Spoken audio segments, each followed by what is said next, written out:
Hey folks, it's Nate. Thanks for joining me at the art table again today. I wanted to pick up where I left off on Monday and talk a little bit more about writing stories about passive characters. There's a lot of talk in storytelling circles about the importance of being active. You want to use active language, you want to use active verbs, you want to have characters who act on their own interests and goals, because this draws in the audience more than having a passive character or passive language. And in general, I don't really disagree with that assessment. There's a lot of truth to it. A strong, action-driven story really keeps the interest of your audience focused on the narrative and reduces the chances that they will get sidetracked or distracted by something outside of your narrative until you bring it to a successful conclusion. That's all well and good. It's very important to keep your mind on the audience and keeping them engaged in your story. Now, that doesn't mean that you have to be going a mile a minute. It doesn't mean you don't have to have calm moments in your story. It means that you always want your audience and your characters to be walking together, and in order to really do that, your characters have to be going somewhere, right? Well, maybe not. Now, before I get started here, let me just say that there are plenty of ways to write passive characters that are very interesting and fun to engage with. I'm just looking at one here. I'm not saying this is the only way to do it well.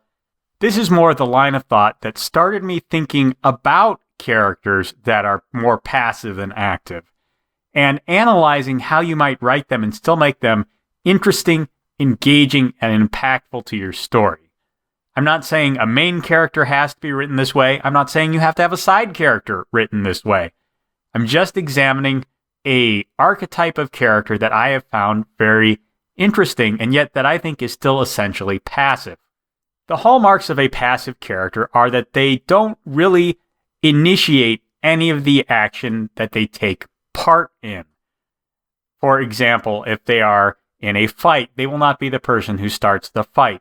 If they are in an accident, it is probably not their mistake that caused the accident. In general, a passive character is controlled by their circumstances to a greater extent than they affect their circumstances. And that is an important rule of thumb to keep in mind as this discussion goes forward.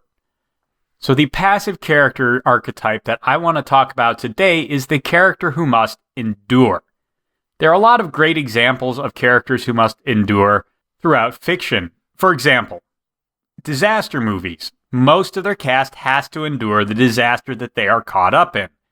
However, even in a disaster movie, you can have people who actively attempt to set up barriers against the disaster or who attempt to escape the disaster, and that is an active way of engaging with the disaster. Maybe it's ultimately not effective, but they are active characters rather than passive characters. Specifically, I am interested in characters who have to endure a set of negative circumstances for a period of time before they can reassert their own agency. I want to use as a lens for this discussion several characters from the manga One Piece. Eiichiro Oda's shonen masterpiece is chock full of crazy situations and dramatic character rescues, and there are a number of characters in that story who are largely passive for particular story arcs for various reasons. The most recent example of this is the character of Sanji.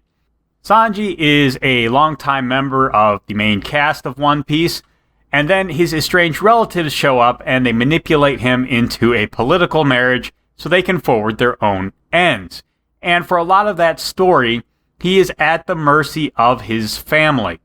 They've assembled a group of allies with a masterful plan that will prevent Sanji from taking direct action against them, and he doesn't want to rely on his friends for help, because to do so would be to draw them into a conflict that A, they didn't ask for, and B, cuts largely against their interests at the moment in time when it crops up.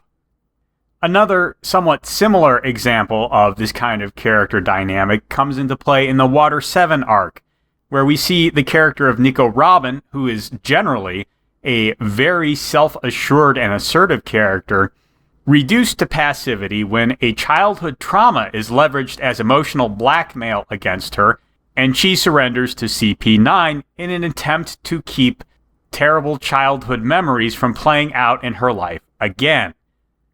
But the best example of this kind of character writing in One Piece comes in the introduction and eventual liberation of the character of Nami. Nami is interesting because she doesn't seem like a passive character when she is first introduced. In fact, Nami appears to be more in command of her circumstances than any of the other characters around her. One Piece, being a story about pirates, has a very nautical sub-theme to it. Nami is the only navigator in the central cast. She knows how to get ships where they want to go. She knows things about nutrition to prevent scurvy that the rest of the cast does not know. She is very intelligent. She is very on top of her game. She can manipulate people. She can trick people. She can sneak around people. She has so many tools to affect her will on the world that it seems almost impossible that she would have to be a passive character. And yet, as we learn more and more about her, we begin to see that she is shackled by something. Some circumstance in her life prevents her from doing all the things she would like to do. And as we learn more about her, we discover that her hometown is in the grip of the Arlong Pirates, a very tyrannical group of superhuman fighters who have murdered her mother and keep her adopted family hostage to ensure her compliance and assistance in forwarding their own goals. While Nami can travel about and rob other pirates in her free time, this is largely a way for the Arlong pirate crew to ensure rivals don't become too powerful without them knowing about them. For all her intelligence, for all her skills, for all her incredible determination to free her village from the Arlong pirates, Nami is trapped on a treadmill that will never see her actually accomplish her goal. And she doesn't have a way to break out, which leaves her passive in the grip of this dilemma. Everything she does to get out of it is a failure, and I think on some level she knows it's going to be a failure. Nami puts a very brave face on things, but a face will not save her from her predicament.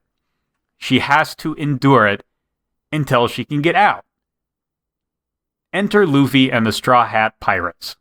They are the people who have the solution to her problem. However, Nami will not allow them to put it into place. She doesn't trust them. And that, I think, is at the heart of this kind of character arc. The character is passive because they are trapped by their reliance strictly on their own agency. In each of these situations, with Nami, with Robin, with Sanji, the character is presented with circumstances that are beyond their control. They choose a path based strictly on those circumstances, becoming almost a passive observer to their own lives. And then they attempt to weather these circumstances. And they escape from this passive state only when they choose to put their trust not in their own agency, not in their own capabilities, but in the capabilities of others. And that creates a very interesting character conflict on several levels. There is a conflict between the character and themselves. Are they willing to surrender their own control of their life, their own agency, to someone else? Are they willing to trust someone else with their ultimate destiny? It also creates a tension between the character and their friends. So is Nami, is Robin, is Sanji willing to trust their friends with their fate, with the things they value most, in order to get out of this seemingly no-win scenario? And finally, it, of course, emphasizes the conflict between the character and the circumstances that and individuals who have created this trap for them. And this multi-layered conflict is very illuminating of the character, if done well, which in One Piece, for the most part, it is. And you learn a very great deal about the person who is trapped in this conflict, about their history, about their personality, about what they value, about how they respond to pressure. And this makes the character much more nuanced, much richer, much deeper than just showing them always asserting their agency on their circumstances and on the world around them.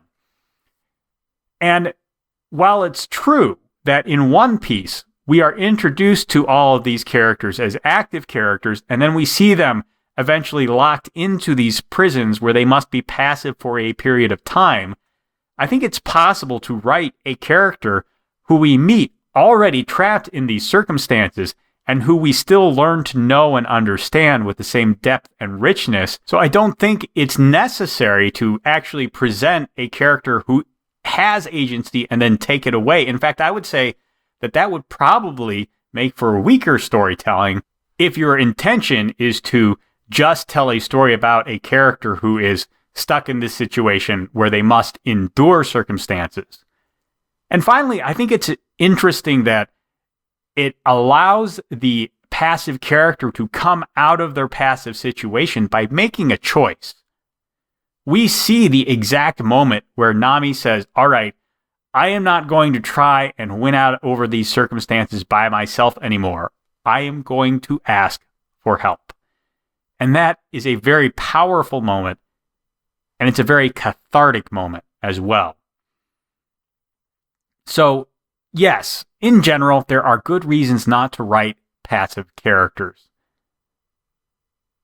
But you can get insight, you can get resonance, you can get conflict, and you can get catharsis through a passive character in ways you could not through an active character.